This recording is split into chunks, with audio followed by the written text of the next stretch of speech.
पुस्तक समय का सदुपयोग। लेखक पंडित श्री राम शर्मा आचार्य जी। आज का अध्याय है समय पर कार्य, सफलता का सोपान।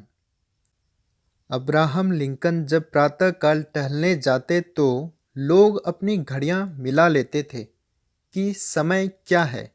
उनका समय, नियम और क्रम पूर्णतया व्यवस्थित था। उसमें कभी यछंतकचित भी अंतर नहीं आता था। इसलिए लोग उनके पैरों की एक विशेष प्रकार की आवाज़ से समझ लेते थे कि लिंकन ही जा रहा है, और बिस्तर पर पड़े पड़े ही घड़ियों में यदि कुछ फर्क होता तो उसे ठीक कर लेते थे। घड़ियां सभी के पास होती है, पर उनसे समय पर उठने और काम करने की समुचित प्रेरणा किसी किसी को ही मिलती है। पर मनुष्य के भीतर एक ऐसा स्वसंचालित क्रोमोमीटर है कि यदि उसे थोड़ा सजीव और सक्रिय बना लिया जाए तो न केवल सही समय बता देता है, वरन ठीक समय पर निर्धारित कार्य करने के लिए भी बाध्य कर देता है। लिंकन की असली घड़ी यही सक्रियता थी। यों उनके घर कीमती घड़ियों की भी कमी नहीं थी। अन्य जीव जंतु तो इसी आंतरिक घड़ी के आधार पर अपनी गतिविधियां चलाते हैं। मुर्गा आमतौर से लगभग प्रातः 4 बजे बांग देता है। उसके पास मशीनी अलार्म घड़ी भले ही ना हो, पर भीतर वह मौजूद है। साथ ही ऐसा भी है जो ना कभी खराब होती है और ना मरम्मत को भेजनी पड़ती है।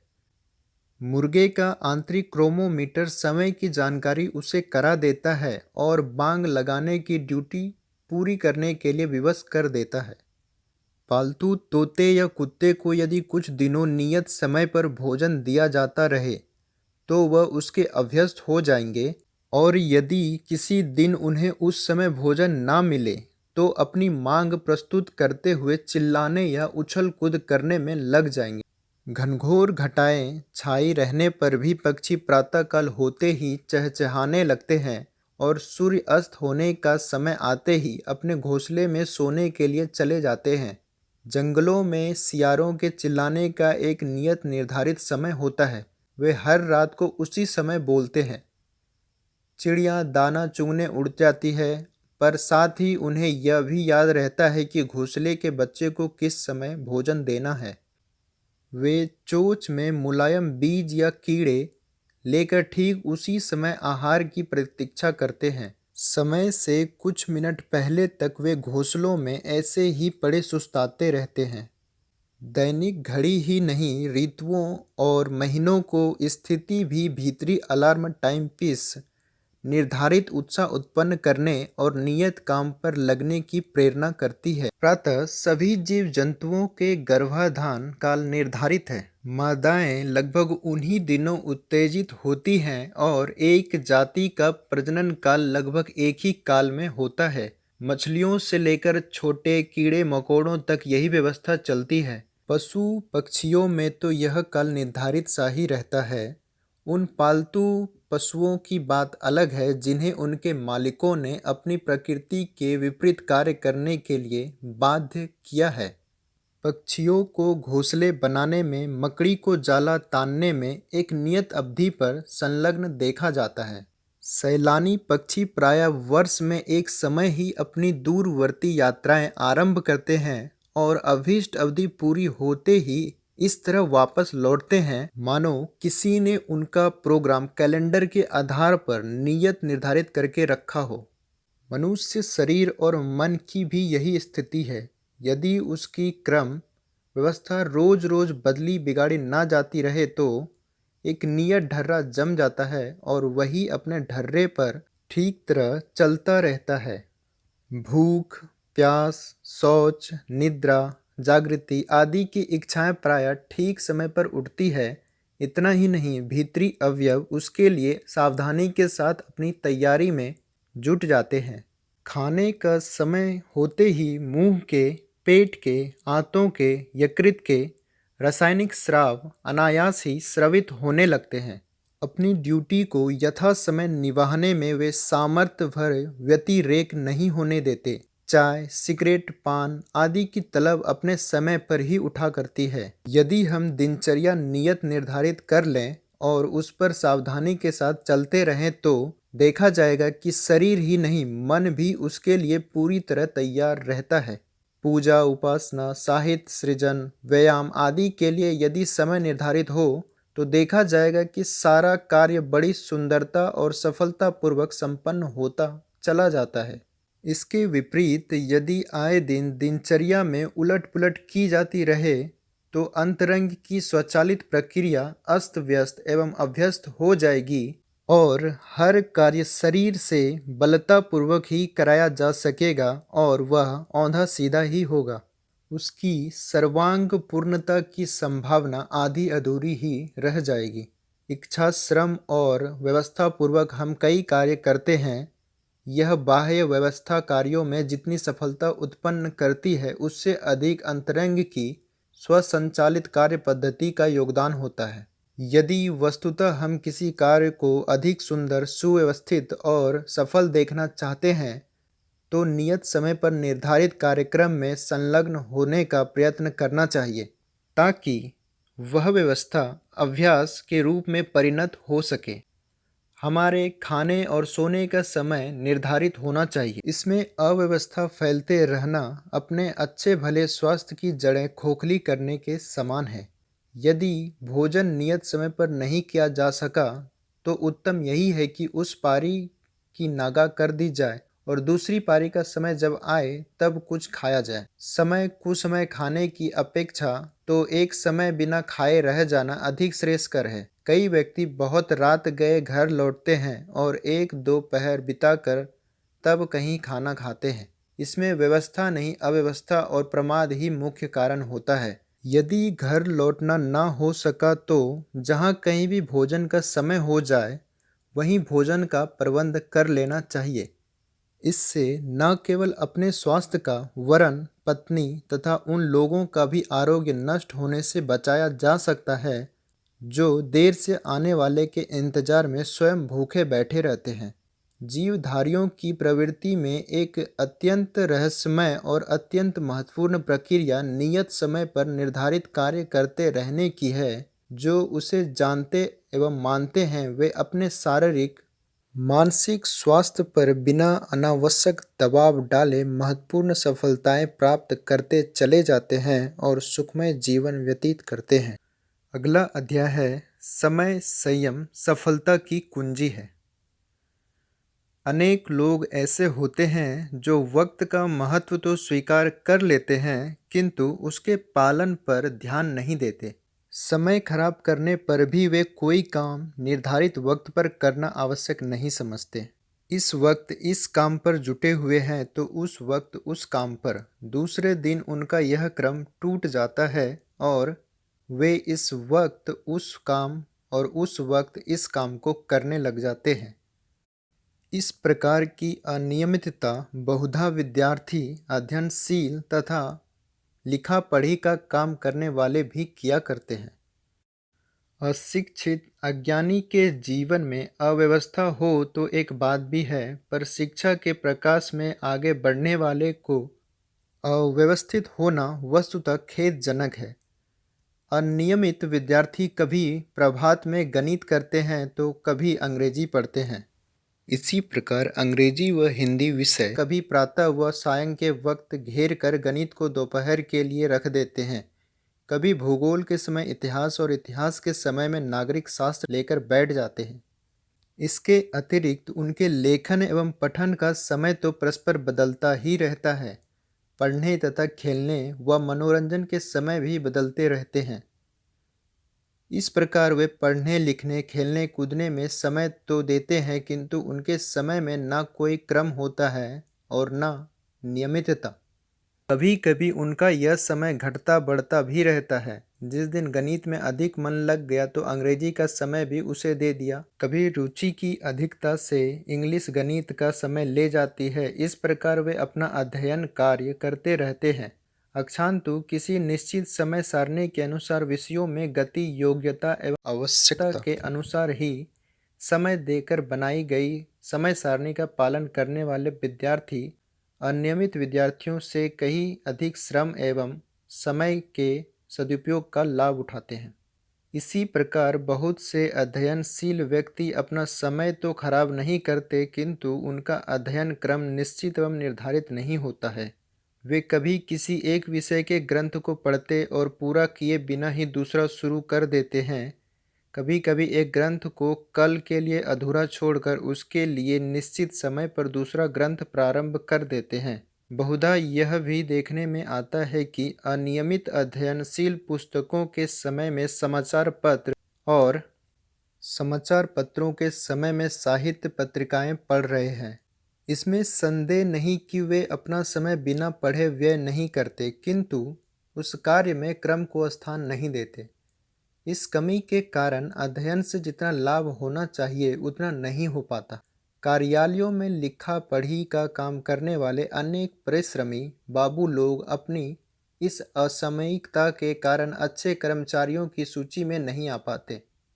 वे पूरे समय काम में जुटे रहते और कभी कभी निर्धारित समय से अधिक समय तक भी, तब भी वे अपने उच्च अधिकारी के प्रिय पात्रों की सूची में नहीं आ पाते। क्रम के साथ काम तथा फाइलों को उपयुक्त समय में न देने से उनका आवश्यक काम कभी कभी पड़ा रहता है और गौण काम पूरा हो जाता है। इसी अव्यवस्था के कारण वे बहुत से तात्कालिक कामों को भूल जाते हैं, इसलिए उनकी कार्य कुशलता के अंक कम हो जाते हैं। पत्र लिखने के समय फाइलों का अध्ययन और फाइल पढ़ने के समय टाइप पर बैठ जाने से ना तो उनका कोई काम समय पर हो पाता है और ना कुशलतापूर्वक। इस प्रकार असमय पूरा हुआ उनका कार्य अधूरे की श्रेणी में ही गिना जाता है। क्रम एवं सामयिकता से करने पर काम भी कुशलतापूर्वक होता है और आवश्यकता से अधिक समय भी नहीं लगता।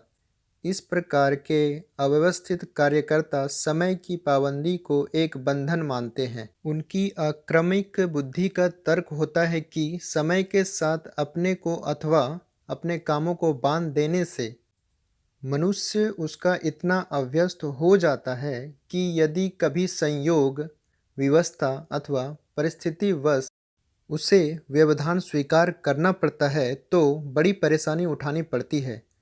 प्रातःकाल पढ़ने अथवा व्यायाम करने वाले को यदि 2-4 दिन के लिए बाहर यात्रा पर जाना पड़ जाए तो निर्धारित कार्यक्रम में व्यवधान पड़ जाने से उसकी अव्यस्त वृत्तियां विरोध करेंगी, जिससे यात्रा अथवा प्रवास के समय पर उसे बड़ी भ्रांति, क्लांति एवं व्यग्रता रहेगी। समय पर भोजन के अव्यस्त ब्याह शादियों, मंगलोत्सवों अथवा शोक संतापों के अवसरों पर या तो भूखे मरते हैं अथवा खाने से बीमार होते हैं। सुख शांति, संतोष, सफलता एवं स्वास्थ्य आदि के पारितोषिक आसामयिक जीवन क्रम वालों से कोसों दूर रहा करते हैं। जिंदगी जीने के लिए मिली है, खो डालने के लिए नहीं। समय सम्मत व्यवस्था के अभाव में इस परम दुर्लभ मानव जीवन को न तो ठीक से जिया जा सकता है और न इसका कोई लाभ ही उठाया जा सकता है। यह संभव तभी हो सकता है जब जीवन का प्रत्येक क्षण किसी निश्चित कर्तव्य के लिए निर्धारित एवं जागरूक रहे। असमय सोने, जागने, खाने पीने और काम करने वाले आजीवन आरोग्य के दर्शन नहीं कर सकते। वे सदा सर्वदा शारीरिक, मानसिक, बौद्धिक अथवा आध्यात्मिक किसी न किसी व्याधि से पीड़ित रहेंगे। उनकी शक्तियों में से कुछ को तो उनकी अव्यवस्था नष्ट कर देगी और शेष का व्याधियां शोषण कर लेंगी। समय संयम के साथ अपना हर काम करने वाले मनुष्यों का जीवन कभी असफल नहीं हो सकता। भले ही परिस्थितिवश वे संसार में कोई अनुकरणीय कार्य ना भी कर पाएं, तब भी उनका जीवन असफल नहीं कहा जा सकता। सुख शांति पूर्वक एक प्रिय जिंदगी जी लेना स्वयं ही एक बड़ी सफलता है। सफलता का मानदंड कोई बड़ा काम ही नहीं है, उसका सच्चा मानदंड है जीने की कला। जो संतोषपूर्वक जिंदगी को कमनीयता के साथ जी सका है वह निसंदेह अपने जीवन में सफल हुआ है। एक छोर से दूसरे छोर तक जिसका जीवन एक व्यवस्थित कार्यक्रम की तरह सिन्नग्ध गति से ना चलकर उबड़ खाबड़, गिरता मरता और उलझता सुलझता चलता है, उसके जीवन को असफल मान लेना ही न्याय संगत होगा। समय पर हर काम करने वालों की सारी शक्तियां उपयोग में आने पर भी अक्षम बनी रहती है। समय पर काम करने का अभ्यास एक सजग प्रहरी की तरह ही होता है, जो किसी भी परिस्थिति में मनुष्य को अपने कर्तव्य का विस्मरण नहीं होने देता। समय आते ही सिद्ध किया हुआ अभ्यास उसे निश्चित कार्य की याद दिला देता है और प्रेरणा पूर्वक उसमें लगा भी देता है। समय आते ही उक्त कार्य योग्य शक्तियों में जागरण एवं सक्रियता आ जाती है, जिन्हें मनुष्य निरालस्य रूप से अपने काम में लगाकर उसे निर्धारित समय पर ही पूरा कर लेता है। कार्य एवं कर्तव्यों की पूर्णता ही जीवन की पूर्णता है, जो कि बिना समय, संयम एवं व्यवस्थित और नियमित क्रियाशीलता के प्राप्त नहीं हो सकती। समय के प्रतिफल का सच्चा लाभ उन्हें मिलता है जो अपनी दिनचर्या बना लेते हैं और नियमित रूप से निरंतर उसी क्रम पर आरूढ़ रहने का संकल्प लेकर चलते हैं। एक दिन एक सेर घी खा लें और 1 महीने तक जरा भी ना खाएं। एक दिन 100 दंड पे लें और 20 दिन तक व्यायाम का नाम भी ना लें, तो उस ज्वार भाटे जैसे उत्साह के उठने व ठंडे होने से क्या परिणाम निकलेगा। नियत समय पर काम करने से अंतर्मन को उस समय की वह काम करने की आदत भी पड़ जाती है और इच्छा भी होती है।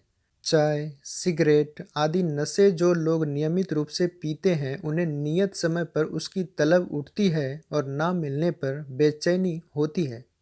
इसी प्रकार नियत समय पर कुछ काम करने का अभ्यास डाल लिया है तो उस समय वैसा करने की इच्छा होगी, मन लगेगा और काम ठीक तरह पूरा होगा। मंदी चाल से चलने वाले कछुए ने तेज उछलने वाले किंतु क्षणिक उत्साही खरगोश से बाजी जीत ली थी। यह कहानी नियमित और निरंतर काम करने वालों पर अक्षरशः लागू होती है। मंद बुद्धि और स्वल्प साधनों वाले कालिदास सरीखे लोगों ने एक कार्य में दत्तचित्त होकर नियमित रूप से निरंतर काम करते रहने का क्रम बनाकर उच्च कोटि का विद्वान और कवि बनने में सफलता पाई। इस तरह की सफलता कोई भी प्राप्त कर सकता है। उसमें कोई जादू चमत्कार नहीं, केवल व्यवस्थित और नियमित रूप से अपना सकता है और उन्नति के शिखर तक पहुंच सकता है। निर्धारित समय में हेर फेर करते रहने वाले बहुधा लज्जा एवं आत्मग्लानि के भागी बनते हैं। किसी को बुलाकर समय पर ना मिलना, समाजों, सभाओं, गोष्ठियों अथवा आयोजनों के अवसर पर समय से पूर्व अथवा पश्चात पहुंचना, किसी मित्र से मिलने जाने का समय देकर उसका पालन ना करना आदि की शिथिलता सभ्यता की परिधि में नहीं मानी जा सकती। देर सवेर कक्षा अथवा कार्यालय पहुंचने वाला विद्यार्थी तथा कर्मचारी भर्त्सना का भागी बनता है। लेट लतीफ लोगों की ट्रेन छूटती, परीक्षा चूकती, लाभ डूबता, डाक रुक जाती, बाजार उठ जाता, संयोग निकल जाते और अवसर चूक जाते हैं। इतना ही नहीं, व्यवसायिक क्षेत्र में तो जरा सी देर दिवाला तक निकाल देती है। समय पर बाजार ना पहुंचने पर माल दूसरे लोग खरीद ले जाते हैं। देर हो जाने से बैंक बंद हो जाता है और भुगतान रुक जाता है। समय चूकते ही माल पड़ा रहता है।